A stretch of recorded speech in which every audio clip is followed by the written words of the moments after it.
Alden Richards at Jericho Rosales, paligsahan, para sa puso ni Catherine Bernardo. Alden Richards plus points na umano sa pamilya ni Kath. Pero bago ang lahat, kung ikaw ay bago sa aking channel, huwag kalimutan na mag-subscribe at i-click ang notification bell for more trending news.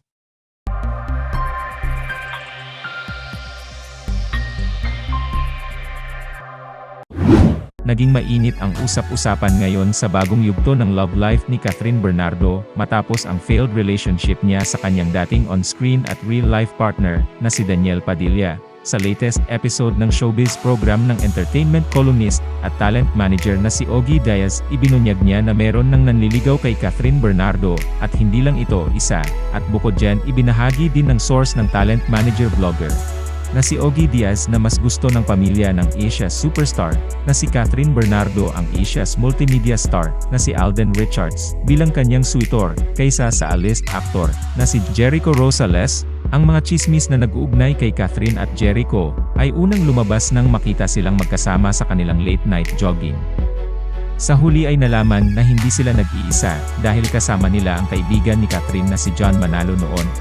Na-link si Catherine kay Alden nang makasama ang huli sa intimate birthday celebration ng aktres sa Palawan. Nasundan pa ito ng isa pang sighting sa kanila nang dumalo si Alden sa surprise birthday party para kay Catherine. Then, present din ang kapuso actor sa housewarming party ni Catherine Bernardo. Pinasigla nito ang mga haka-haka tungkol sa totoong iskor sa pagitan nila. Nang tanungin tungkol dito, sinabi ni Alden Richards, "What you see is what you get." Sa kamakailang episode ng Showbiz Update vlog ni Ogie Diaz, kasama sina Mama Loy at Tita Jegs, ibinunyag niya na ayon sa kanyang source, sinimulan na ni Alden ang paghabol kay Catherine. According to MY source, sa kampo ni Catherine, nanliligaw na nga itong si Alden kay Catherine, Ogie said. Dagdag pa ng talent manager vlogger, makikita ito sa kanilang body language. When Mama Loy recalled Alden's, "What you see is what you get" statement, Ogie said, "Yun ang nakuha namin sa isang source." Ibinunyag din ni Ogie, base sa kanyang source, na gusto talaga ng pamilya ni Catherine si Alden.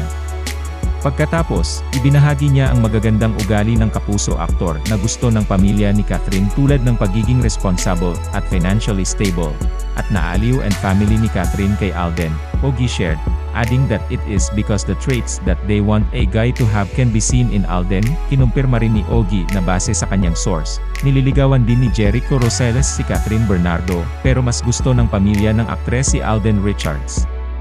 Kung botohan at botohan daw sa pamilya ni Catherine ay mas boto sila kay Alden. Nang tanungin ni Mama Loy kung bakit wala si Jericho sa housewarming party ni Catherine, sinabi ni Ogie, "That answers the question."